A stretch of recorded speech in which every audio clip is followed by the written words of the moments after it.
Hello everyone and welcome back to my YouTube channel. My name is Surina, I'm a junior doctor and I like to make these videos in my spare time, so thank you so much for watching. I'm here with part 2 of my Getting a Job in Australia mini-series, and in this part I'll be taking a much deeper dive into all the paperwork things you need to know about, from applying for the job to actually getting a job offer and everything that comes afterwards. If you want to take a step back and learn more about the basics of the healthcare system in Australia and how to go about applying for a job, then watch part 1 of this series, which is on my YouTube channel. If you're at the stage of now applying for jobs and maybe even getting some job offers, then this video will probably be most useful for you. As always, feel free to use the timestamps in the description below to skip ahead to the parts most relevant to you. Right, so it's time to talk about all the paperwork. I would grab a drink or get comfortable for this bit because it's a little bit painful, but not impossible. I'll break it down and make it as simple as possible. I've got my blackcurrant squash, which is one of my favorite drinks. Maybe you can grab something a little bit more exciting. I'm going to start with paperwork that you need pretty much immediately. So from the moment you decide you're applying to Australia, your CV and your cover letter we've already spoken about. Make sure you send those to everyone you email. Next are your degree certificates. They are needed quite early on in the application process, so make sure you've dug those up. You'll also need some form of ID, most likely your passport, so make sure you have that. You'll definitely need that to get to Australia. With your passport and your degree certificate, I would get them notarized early on. My hospital asked for notarized versions of those documents to be sent first, but later on, AHPRA, the regulatory GMC equivalent body that you apply for, will also ask for notarized documents. So this is something I think is a good idea to do early. To do this, you need to contact a public notar, who is a person who basically looks at your documents and has the power to say that they are legit. Some people go in person to an office somewhere and physically show the documents. However, you can also do this online. I used a public notar up in the north of England in Glasgow called Paul. He literally, over the course of 5 or 10 minutes on an online Zoom call, had a look at my documents and then within less than a week sent me the official documentation I needed to say they had been notarized. So it was really quick and hassle-free, and he was very reasonably priced as well. Shout out to Paul. I will leave his details, his email address in the description below. Next is some GMC paperwork. You need a certificate of good standing, basically saying that you've not done anything horrifically bad while you've been registered on the GMC register. This is super easy. You just go online, log into your account and request it, and they will send it to you. You also need your vaccine history. I found this through a combination of my GP and my occupational health department at my medical school. You'll also need your DBS checks. I had one done just before I started working in my first job in the UK, so that one was still valid. Lastly, and importantly in this list, are your referees. They may not be contacted till quite late on in the process, but this is something I would sort out early. Everywhere I applied needed referees, and I was very surprised at how many they wanted. Most of them wanted 2, but some even wanted up to 3. So make sure that you have contacted potential referees, let them know what you're doing and that they may be expected to provide references for you.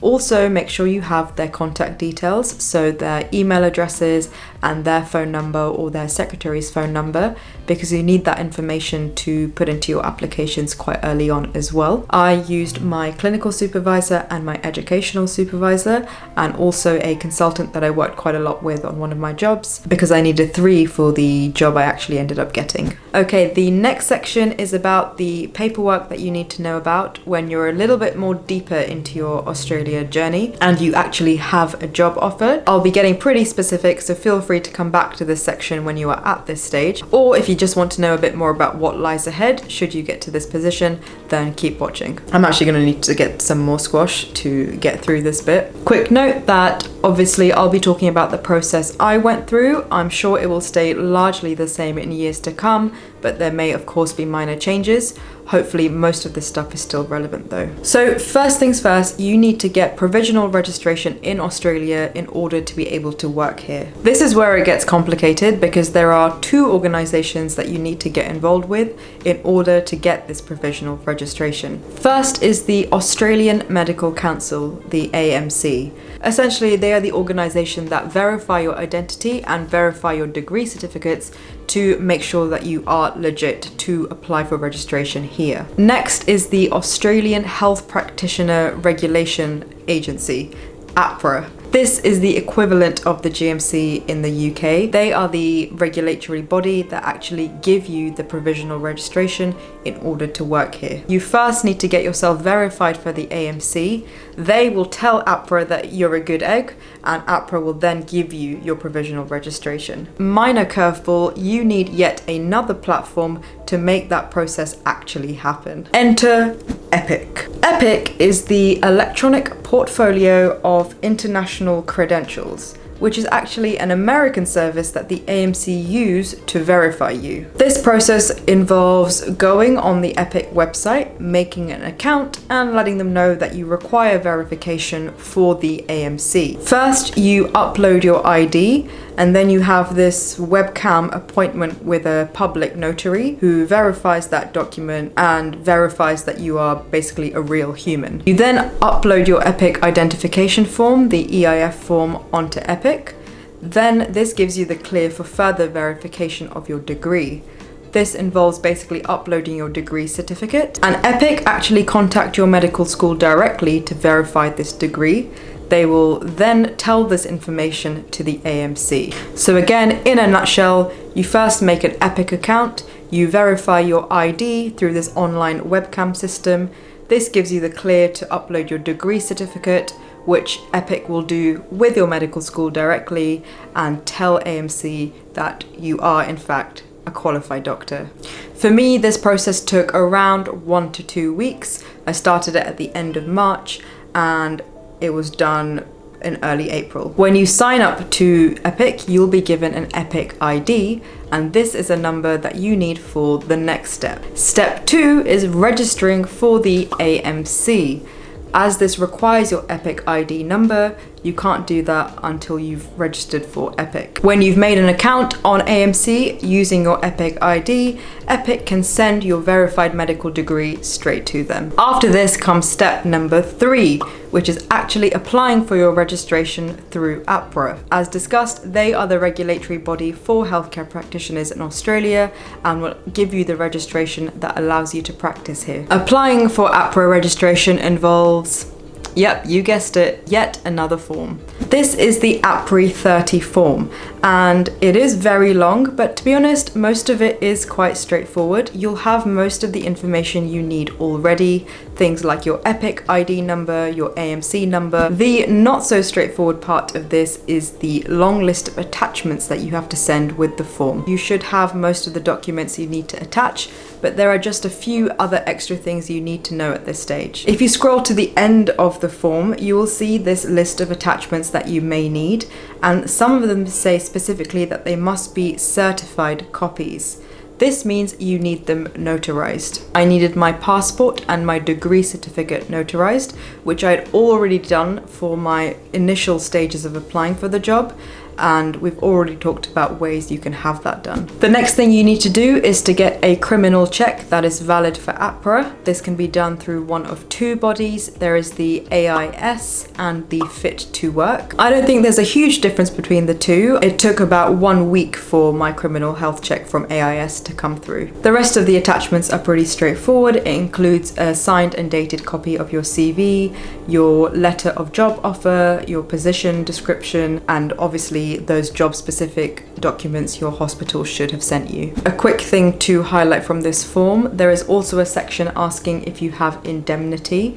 Now, I didn't actually sort that out until I got to Australia because there was still a while before I was actually going to start working. I had indemnity through MPS in the UK, which have a reciprocal agreement with Australia. You can get that changed pretty easily. by just letting them know that you've now moved to Australia, so you require that international indemnity. So that's everything in Part A of your AHPRA 30 form you need. Part B is another part, but this is the hospital's responsibility to fill out.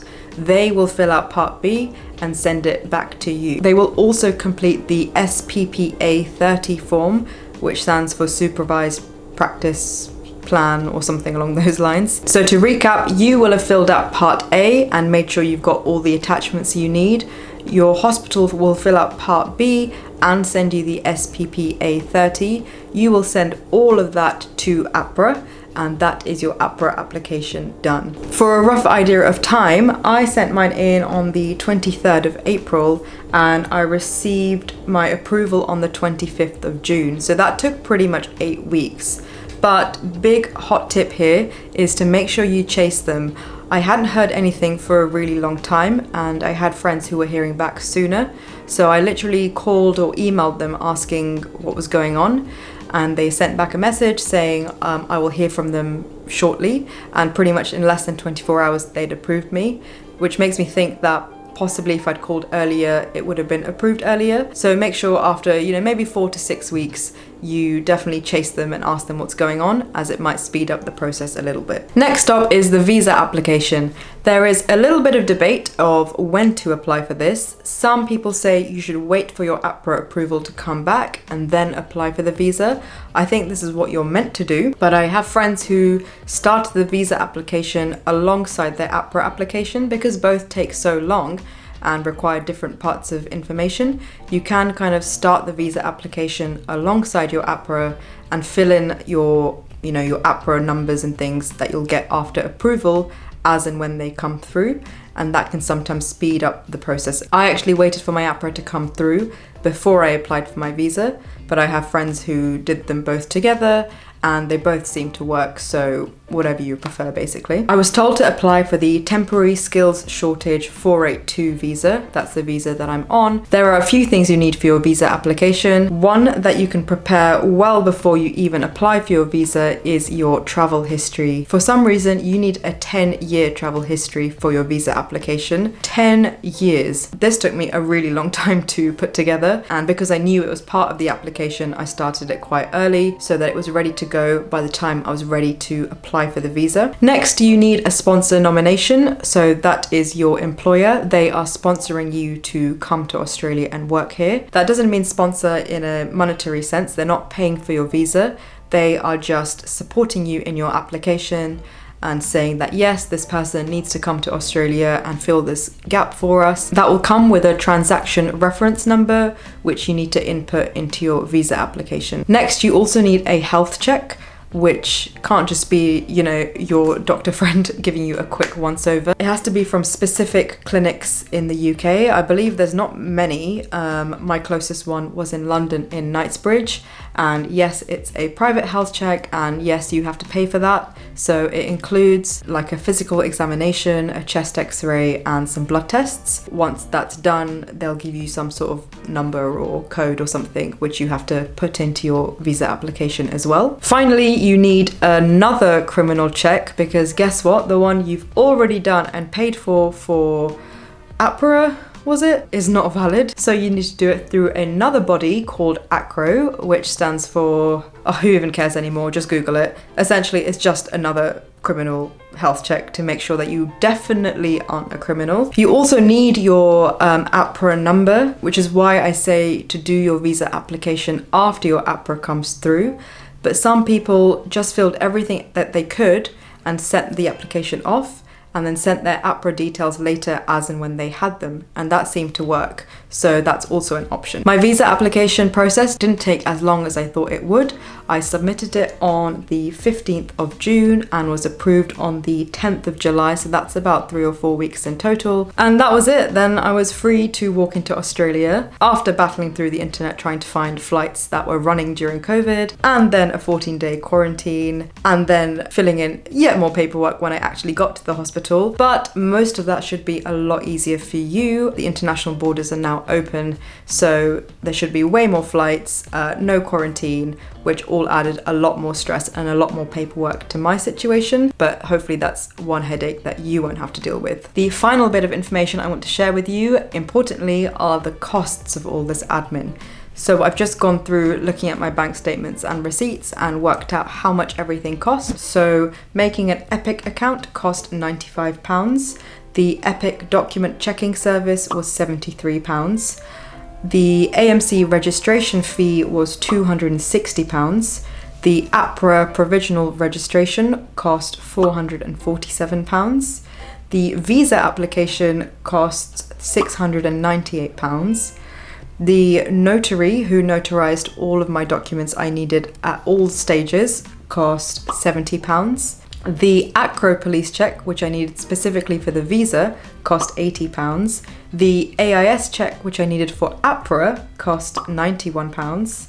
The medical assessment I needed for my visa cost £365. And the flights and quarantine and multiple COVID swabs cost thousands of pounds, but they were reimbursed by my hospital. And actually that's a really important question to ask when you're applying, because that is a significant cost. It was arguably a lot more significant than it should have been because of how few flights were running and so how expensive they were, and of course all the quarantine and COVID costs. So hopefully this whole thing will be a lot cheaper for you. But nevertheless, do ask your hospital. I know it ranged from hospitals not paying anything to paying for all of that and relocation fees and even accommodation costs for the first few weeks. So there is a lot that you could be getting paid, so make sure you ask those questions. One little saving that you need to know about if you're coming to work in Australia is the saving on your GMC fees. You have GMC registration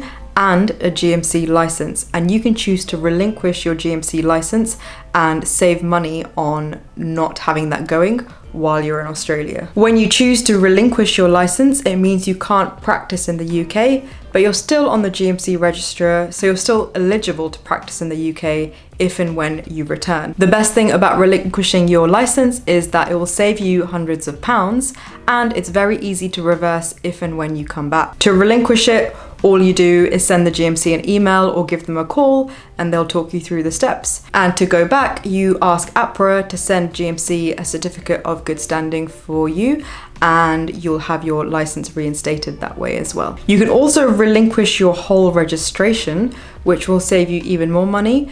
But from what I understand, reversing that process is very complicated. So most people tend to keep the registration and just relinquish their license. If you want to know more about the pay in Australia and what I'm earning as a doctor here, then make sure to check out my payslip video here. I'll also be sitting down to film a more reflective video soon where I'll talk a bit more about my experiences and comparing them with the NHS. So make sure to subscribe if you want to watch that. Okay, so that's everything. I hope you found this useful. If you've got any other questions that weren't answered in this video, please feel free to put them in the comments below and I will try and answer them. More information can be found in part 1 of this series. Thank you so much for watching and see you next time. Bye!